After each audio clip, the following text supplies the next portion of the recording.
கண்மணிக்கு ஜீவன் அர்ப்பணம். என் பெண்மையெல்லாம் உந்தன் சீதனம். உன் சீதனங்கள் என்ன நூதனம்.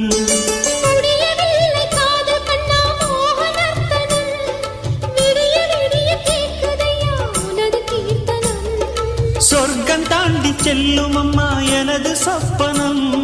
போக போக காண வேண்டும் புதிய தரிசனம். என் கண்ணனுக்கு காதல் வந்தனம். என் கண்மணிக்கு ஜீவன் அர்ப்பணம்.